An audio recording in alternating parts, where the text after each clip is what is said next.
Hey guys, we are on a mission to eliminate waste like this. Derek here with the Closet Doctor, and if you run a closet company or cabinet shop, you know the frustration of having partially processed panels. I call them leaners.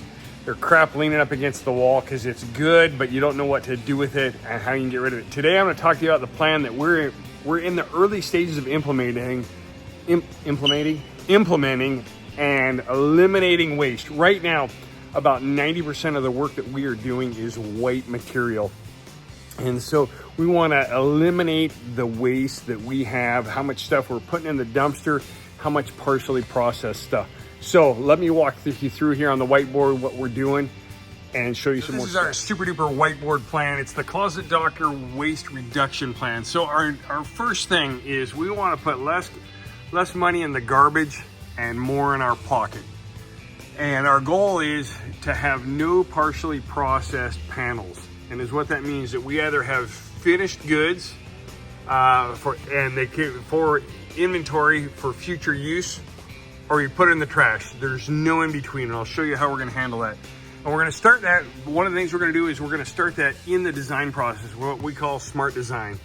We're gonna go with standard sizes that we use a lot of that are good at optimizing out in our CNC, especially in our drawers and our garage cabinets. We found that when we vary from our standard size, that we generate a huge amount of waste going into the dumpster. And then the next thing is, so after that design, we're gonna take time to optimize it in our CNC, and we're gonna add in what we call extra and over parts. I'll show you some stuff on that. And we're gonna adjust the parameters to get better optimization. And we're just gonna plan ahead. And the other thing, I made an agreement with my guys on the stuff that's not white. A lot of times we'll overbuy in case we've got remakes and stuff, but I made a deal with them that they're gonna allow us to return that. Let me show you what we got going on. So we run cabinet vision, nested base machining, and we output to our Anderson CNC. Now the nice thing about that is when we have nice square standard parts like we've got here, it utilizes it very well and we don't have a whole lot of waste. This is where the intelligent design comes in.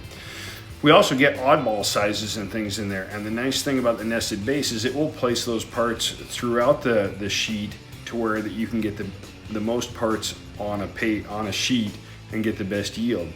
Always at the end though, we end up with one single sheet that just doesn't fit everything on like we need to, and we end up with something like this where we've got anywhere from a quarter to a half a sheet of material that's not used.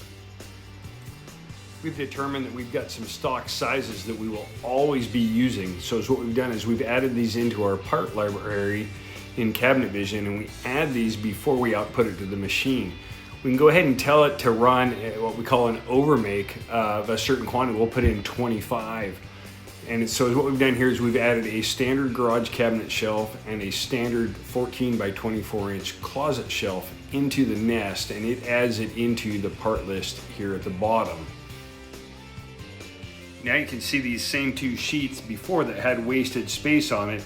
It's added in these extra parts. It's added in 2 garage shelves and 3 of our standard closet shelves into the nest. So our material coming off the end of the machine is cut into finished parts, or like we said, stuff that's too small to work with and is gonna go in the garbage now.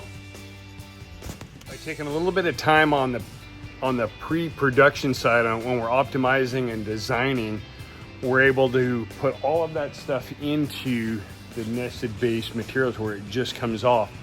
We don't have a whole bunch, we don't have any material like this in white leaning up against or stacking over there or moving a whole bunch of times. So is what we've done, now this is the real fun part, is like, well, now we still have to manage that inventory, but now this inventory is finished goods. We've made these specific carts, and they're not perfect, and we'll probably remake them a couple of times, but this one right here, this is for our standard garage shelves. We do, a lot of our cabinets have a 46.5 by 22.5 inch shelf in it. We put those on the bottom, and this is our 2-foot wide garage shelf, 22.5 by 22.5.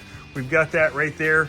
It slides up against the wall, and it is literally right across from the conveyor. So when those come out, they're called out and label it, and it just says extra large garage shelf. And so we know just to put it over here. We're doing the same thing right now with 14 by 24 inch closet shelves. This one is on the other end because these parts get edge banded. These get aluminum on them, so we put those down there.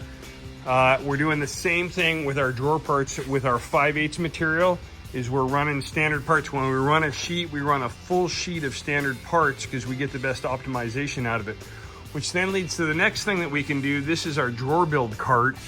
It allows us to pull our bottoms and backs, allows us to pull our fronts and our drawer guides and put it all right there, and we can do multiple jobs on one cart, and we're just pulling it from the process. We can wheel this over right over to our build station. We have everything we need to build those drawers, and we don't have to go and run a half of a sheet of material. We can just pull it right from inventory. And then what happens on this is we, on garage jobs that run these shelves, we pull these out of the nest. Is what's interesting. We pull these out of the nest, but we still put one back in that's an extra. Say, hey, if you got room, put these in it. Or the same thing over here, if you got room, put some of these in it. And so on a garage job, we might have 15 of these shelves that we would pull from here, but in the job, it will have 3 come out and we'll replenish it. And if we run out and don't have enough, we actually have one saved, a job saved on here. I think it's right on, it might even be on this one. We just come over and click this one. We don't have to re-nest or anything like that. We put a sheet on and it will run 46 and a half with 2 22 and a halves, or this one will be all 4 by the 46 and a half by 22 and a half. We can run that sheet if we need more. But is what that's doing is we're finding we're getting 1 to 2 to 3 of these sheets, these shelves for every job, depending on how we put it in here.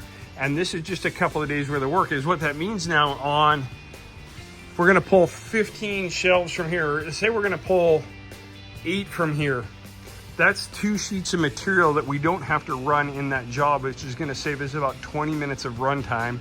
And that's about 2 sheets of material that we didn't throw in here or stack over here and spend a whole bunch of time figuring out how we were going to cut that up on the table saw, or how we were going to nest it in for a couple of small parts.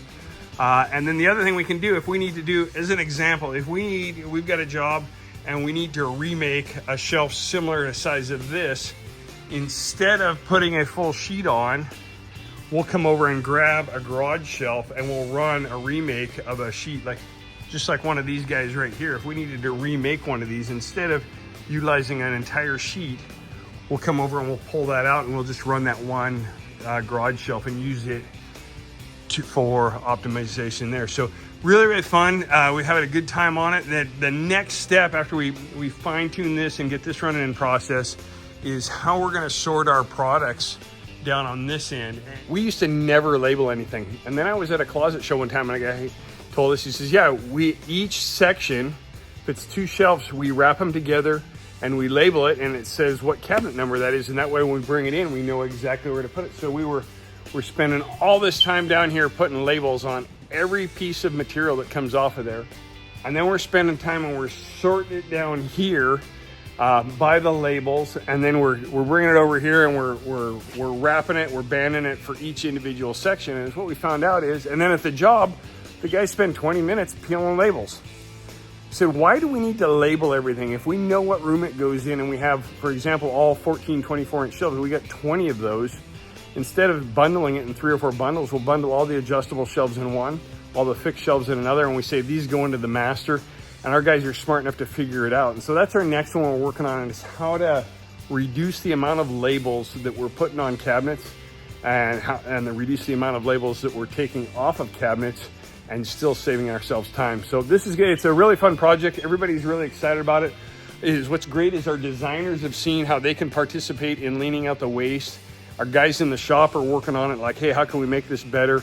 Michael is taking over the job in production. He's working on it. We've improved our checklist and made things work. There's a couple of things we got to do to tell it, hey, this is how we can get the most yield out of it.